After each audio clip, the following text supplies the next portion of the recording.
Welcome back to another episode of Thinking Out Loud with myself, Jermaine. Ben's not with me today, so I'm holding the fort, continuing the conversation. I feel like I'm in a in a newsroom, like reporting live on five people, live on five. But just a little thank you to everyone who's been subscribing, listening to the podcast, sharing the podcast. Um, it's really appreciated, and I just want to thank a lot of people who've been supporting us, like behind the scenes as well, because there's a lot of things that I would say like I don't even realize like, and I realize one thing for me that really stands out is the support. So there's a lot of people to mention, but just noticeably more people like Amber. For those who don't know Amber, she has a podcast called the Grieving Podcast, where she shares her journey with grief with other guests as well. Like she really supports us, and even from the first time we started the podcast, she was just like singing our praises, like just saying how refreshing it is that me and Ben are starting a podcast. And at the time, I didn't really understand like you know how big it was, but honestly, like the support, man, like honestly, like we're so appreciative of it, and like even just going as far as like um giving us mentions in places where we might not even be visible, like, and like I'm so grateful for that. And of course, like maybe a few things in the works, but a lot will be revealed in time and stuff. But yeah, just a little shout out to her and Poppy as well for always like plugging us, like giving us, showing us love, and always like allowing us to share on her platform as well. So we really appreciate that. And everyone else has been supportive. There's a lot of people that's been supportive. Unfortunately, I can't name everyone, but they know who they are. So we really appreciate it. Today I'm just holding down the fort today. Like I said, no Ben with me today, but I want to just talk about grief and friendships. So how grief affected my friendships personally, how the support I received during my time of loss, my darkest hours with friends. And I must say to begin with, like I feel like the people I have around me, my friends, like they're amazing, man. They're amazing because like they never sort of shied away from me, even though like there'd be times when I'm pushing people away, but they were still kind of understanding that, like I'm going through something that's hard, but they never sort of gave up on checking in on me, like seeing how I'm doing, like really being uplifting. And I think honestly, like that goes a long way. And I just feel like at the time, one thing I struggled with during, like especially during my dad's loss, I think there were a lot of people who reached out and expressed their condolences, and as most people, most friends would do, like wanting to come and see me, checking on me, on the family and stuff. But I realized I was pushing a lot of people away, and at the time, like I think it was more of an embarrassment because I was embarrassed that I'm going through something that's more or less gonna make me, well, not even make me. I have to be vulnerable. Like it's like it grief was something that I couldn't just brush under the carpet. Like, yeah, I'm fine. Like it's emotional. It brings out a different side to you that you may not even have known you had.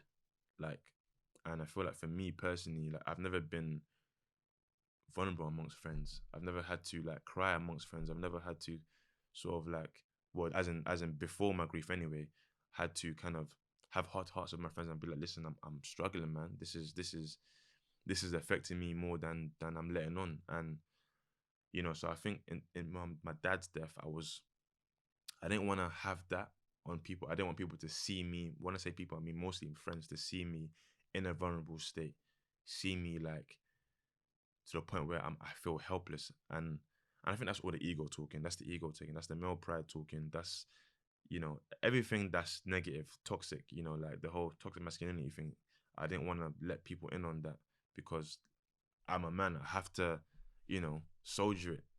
But no matter whether you're a man, woman, it doesn't. Even all of that, you can't. Soldiering grief is you gotta let those emotions out. You gotta express it in whichever way you feel that's helpful to you, of course. Do you know what I mean? But I think for me, yeah, I struggled, man. I struggled. You know, um, I remember one of my friends in particular, like he used to message me like, "Yeah, listen, just checking on you. I want to come down. Let's go out to eat and just like trying to cheer me up, sort of thing." And I'm like, "Nah, nah, nah. It's all good. I'm good. I'm good. Every time I'm good, I'm good." like you don't realize you're just suppressing things, you're bottling things up. Everything is just like, nah, I'm good. Like, I don't want people to see me. And then I think when it came to my mum's passing, that was just like shit. Like, I need help, man. This time around, I need help because that loss, and I always express this throughout the podcast, like, I miss my dad greatly. I miss him a lot. I miss him dearly. But my mum's death, that knocked me for six. Literally, I was like, nah, like, this is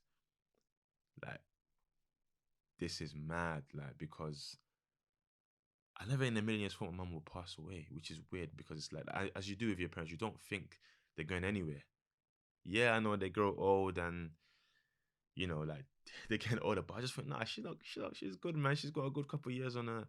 Like, all of that stuff. And even to this day, it still feels a bit surreal. Like, almost 6 years that she's not here. And remember the day we got the news, um, and I lost it. Like, I mean, I remember just being in hysterics, like, just like out of control. Like, damn, she's gone. I was in denial. I couldn't believe it. And I started calling friends, and then I remember my friends like coming down, and it's like literally like I couldn't hide that emotion. I couldn't hide that pain. They were there, like, they saw me break down, crying and stuff. And at the time, I was just like, oh, even then, in the midst of my pain, I'm still thinking, oh, they're gonna look at me like this guy's. Look at him. He's just all helpless. But again, even during that moment, like the ego is still rife. The ego is still trying to tell me, no, you need to kind of get yourself together. But I couldn't. It's grief. Like, grief happens. Grief, like, it's mad. Um, so like, I remember the time they were just there. There was no one was really saying anything to me. They were just there for me. And as much as I look back and I think, like, a lot of them were just, there was a lot of people around me, but I'm so grateful, man. I'm so grateful because there are a lot of people around me and no one's kind of treat me any different. They just listen. We know they just in their heads. I think they just thought, listen, right now you're going through a hard time. Right now, like, you need to just let out. And they didn't see me any different. Even to this day, like, I remember everyone that was there for me, and like, I'm so grateful for them. I'm grateful, like, because what's even happened now is kind of changed some of my friendships, my relationships with some of my friends, like, where especially especially my male friends, I would say, like, it's like when we talk about whatever anything under the sun that may come to mind. But when we talk and have um deep discussions, it's comfortable now because it's not like no one's thinking, oh, this is too soft to be had. This is too you're getting too emotional. Well, I've cried amongst friends, like, do you know what I mean? I've cried amongst friends and felt no way. Like 5 years ago, nah, me crying among me people see me crying, nah, impossible. It's mad. So it's like that just kind of makes me appreciate the friendship more because I understand that you listen, like, we're all going through different waves or we're gonna ride different tides in our life, but when you have a close unit of people that you feel secure around, and when I say secure, you feel like there's no reservations of, oh, if I'm gonna cry, if I feel like emotional, if I feel like, you know, I'm complaining too much, are they gonna look at me different? Are they gonna think, oh, you're a burden? But nothing like that. And that's another thing as well. Like with me, I always used to think I didn't want to tell people about my problems or about my grief because I didn't want to be a burden. I'm like, no, like, listen, like, if you keep telling them, they're gonna see you. Okay, every time Jermaine's calling or Jermaine's texting about his problem, and it's like about his problems, but you can't. It's impossible to be a burden amongst your true friends. You can't be a burden amongst people that truly care about you. Nothing is too small. If it's affecting your mental health, there's no something that's just too small, and that's what I'm realizing. And of course, I say this now. I still have a lot of work to do in terms of like opening up to friends, but I feel I've definitely come a long way from how I was before. Like now, it's like I feel comfortable expressing like if I feel a way about my grief, or if it's not even grief related. But I feel like one thing for me, at the time, of course, like, friends support and things, but a lot of the time it can be hard for friends. And one thing I would say is like it can be hard. So I kind of understand some people who might find it hard to support someone grieving because sometimes you might feel if you're not going through it, if you haven't been through it, you might think, how can I help them because I haven't been through what, or even if I say something, is it the right thing? Is it the wrong thing? Like you always kind of always uh not second guessing, but you're always thinking, I don't know, should I do that? Should I do that? But there is no right or wrong answer. But I feel like, I know from my experience anyway, this is not me saying this is what everyone must do or how it should be. But for me personally, one thing I would say in terms of support, supporting those who are grieving. So if you have a friend right now who's grieving, uh, again, this isn't gospel, but I feel like the best way to support them is practically. So, like making them food or getting them food if they need anything they need to sort out from their day to day life admin. Maybe help them with one or two things. Just kind of make them sort of more at ease because when you're grieving, you're not thinking about your day to day. You're not thinking about, okay, I need to pay this, I need to pay that, I need to go here, pick up that. You're in that grief. So sometimes being practical is helpful, and just being there and like sometimes what it is, I don't know if it's a reverse psychology, but sometimes it often helps when you take their mind off it. So when I say that, I mean, like, for example, you guys could go for a walk, you guys could go for or watch a film together, or could be a thing where you're just talking about something that's not even related to grief. And sometimes it's not to kind of make them forget about it or make them neglect that pain they're feeling, but it helps sometimes because it's like you're treating them normal. You're not treating them any different. You're not sort of cocooning them, wrapping them, but that goes a long way. And I think for me, that's what happened. Like a lot of the time, my close friends that were with me, like we were just like, I remember the day. I remember, was it the second day my mum died or the first day? I remember this. I think the second day. Literally, we're just all laughing, like cracking joke, like just as if we were normal. Of course, that don't get me wrong, the pain is still there.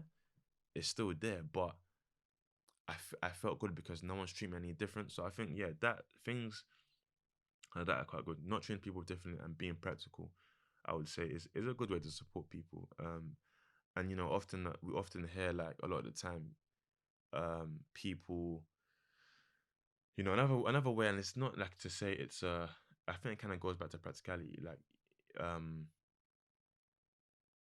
I think it maybe just thinking ahead. So, like for example, when I say that, I think with us, a lot of people brought around food, like lots of food, because again, they probably thought right now you're not thinking about eating what you need to eat, but are you in the right state of mind to cook something or buy something? So a lot of time people brought food like for months. I think for a whole month or two, we had food for days, like for days. Another thing like people, not that we asked, another thing that people helped was like just like doing a whip around and people just donating what they can just to help, money wise. And it's not. I know it's not like you have to do it, but even that, I was so appreciative of if people that you know that you know they gathered amongst their circle of friends and said, "Look, let's all put something together to help them." Like that it was so humbling because like we didn't expect it, and but to know that people are going to that length to show care, to show support, it goes a long way, man. Honestly, like I'm always so appreciative of the people that did that. And what it is, it's like even with back to, well, we are talking about friendships, but even with friendships that I no longer have, like I don't have animosity to those people. That sometimes friendships dissolve. That is what happens. But I always respect them because they were there in my time of need, and I can't forget that in my darkest hour, the moment of my lowest of lows, like they were there. So for me, there's always gonna be a respect there for those people, man.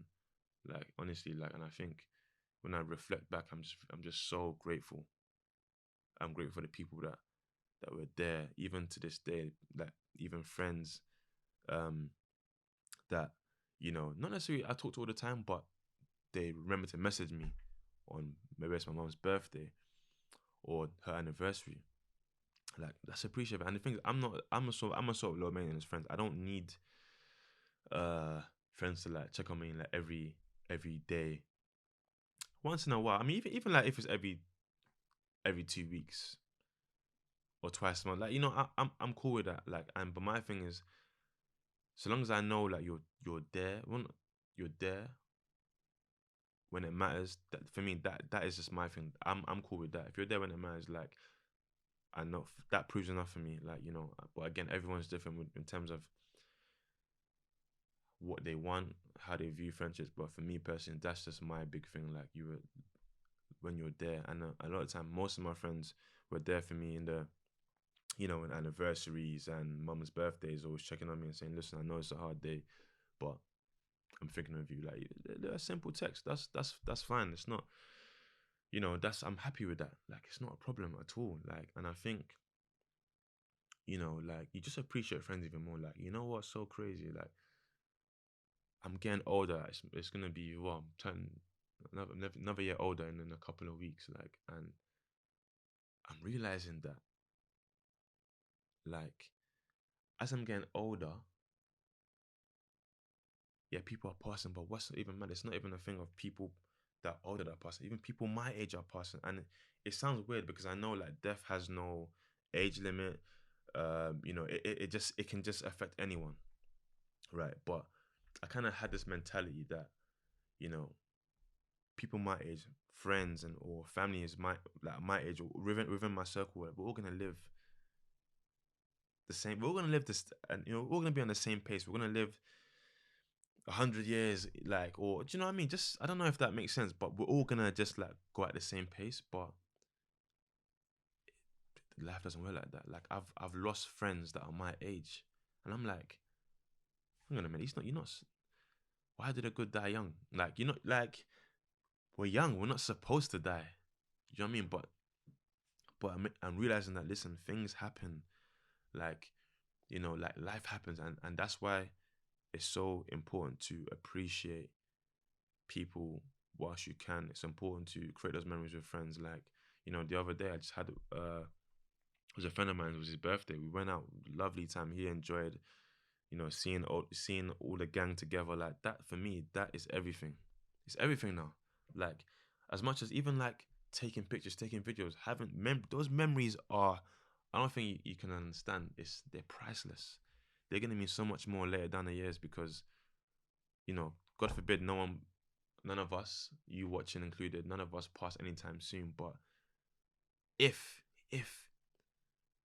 it does occur, those videos we documented things like I'm trying to say we enjoyed and memories are memories and videos are bittersweet. Like as much as I still find it hard to watch videos of my mum and see her pictures sometimes, but I'm glad I have them because for me that's everything now. You know what I'm trying to say? It's not just a thing of it's just a picture. It's everything. Like it's like when I feel that I can look at the video or watch the video or look at the picture, if it reminds me that like this is this woman, look at this amazing woman, that was my mum. Look at this amazing man, that was my dad. My friend who passed, like I look at his pictures, I look at his video, I'm like, damn, like you're supposed to be here. It's not supposed to be, but I'm grateful for the memories. I'm grateful for the pictures. So it's like life just it's different, man. It's so different. Like sometimes, and you got to be appreciative of like friendship is everything. Like I'm so glad that for me personally, like I don't even see my friends as friends. I see them as family now. It's not even a friendship. We're family now. Like and that kind of friendship that can lead to or merge into uh, a thing where you see them as family. It's beautiful, man. It's beautiful. So yeah, I don't know. Like like I get all sentimental. I'm different. My energy is different. Like I don't have no qualms. Like just being, listen, did you get home safe? I love you. Like, listen, I appreciate you. Like, just any little thing it may be. Like, it's it's not a problem.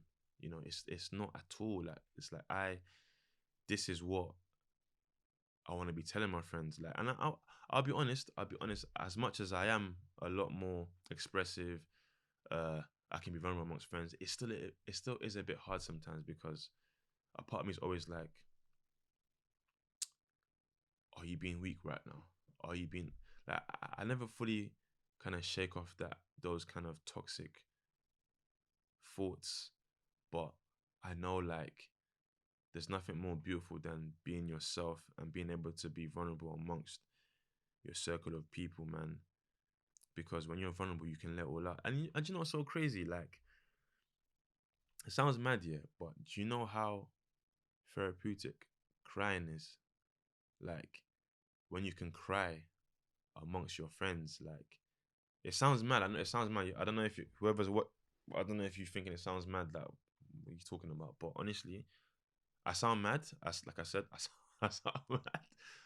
But when you just let all out, yeah, with not, and then you're whether male friend, female friend, whatever, whatever friend it is, and you feel there's no judgment, there's no like reservations. Listen, it's a beautiful thing. I'm telling you, man. Crying is therapeutic. I'm telling you. Like, I'm not saying we should. I don't like crying, but when I do, at least like it feels good to let out those emotions. Um, and yeah, man. Like honestly, I'm so thankful for my friends, and honestly, I don't know what I'd do without such a close knit set of people in my life. I don't know how this journey of grief would have been for me. Had I not met the likes of Ben, the likes of my other friends, like I don't know how it'd be. I'm not saying it would have been worse off, but who knows? Who knows? Like but one thing I'm grateful that I am here, that I do have the people around me, because one thing is for sure, no matter what you think, you can't do it alone. Impossible. You can't do it alone. You can't do it alone. Like you need people. And when I say people, it doesn't have to be like a herd of people, like 1,000 people, but you need people to help you through this. You need people. You need people you can talk to.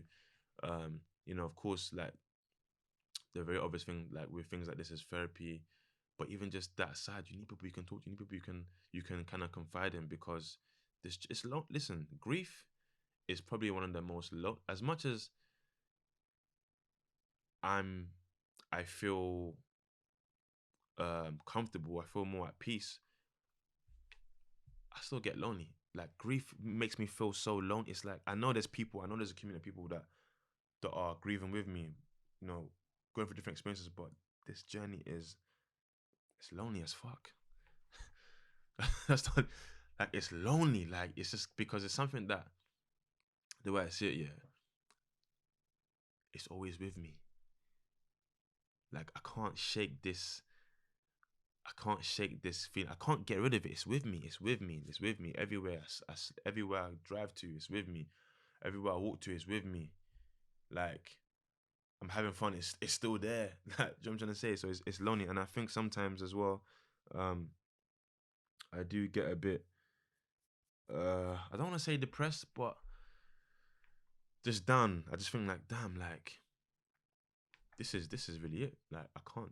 This grief is gonna be me for life. Whether it's gonna be 10 years, 20 years, like a part of me is always gonna be empty. And whilst I've made peace with that, it still hurts, innit? It still hurts, innit? Like yeah, like and I think for me, sometimes I ask myself, would things have been easier if I lost one parent? I don't know. Like I don't know. A loss is still a loss. The loss of one parent can still feel like you've lost both. Like I don't. It just depends on the nature of your relationship with those people, or the people, or your parents. Like, but I think for me personally, one thing that really um makes it so, or makes it feel so lonely, is because it's both of them. It's both of them. It's like it's not even like I'm not, even if it was one parent, it's still gonna be difficult. But two parents gone, like it's mad. Like it that I don't know who, if those of you who have sadly lost parents, I don't know if you can relate to that feeling of, it's like a double sadness, like a double loneliness. Like if that's the best way I can articulate it. But I feel even more consumed with grief because it's both parents. It's more heavy hitting. I don't know. Like it just, yeah, it just gets a lot. Um, so yeah, it's a lonely journey, man. It's a lonely journey. But I think that concludes this short episode. But listen, guys, thank you for listening to me. I hope you've gathered. Well, I say gathered. I hope you've taken something from this episode. Um, and just appreciate your friends that you have, man. Like, and don't be afraid to ask for help, because especially the guys, like especially us guys, sometimes Not all of us, but we can be quite prideful. And I'm prideful sometimes. But don't be afraid, man. Don't be afraid. Like true friends are not gonna use anything against you. Like you're being real, you're being emotional, you're opening up. That's what friendship should be about. It should be a balance of you can have fun, you can be honest and be transparent and be vulnerable. Like, that's what friendships are about, man. So yeah, don't be afraid to open up, to ask for help.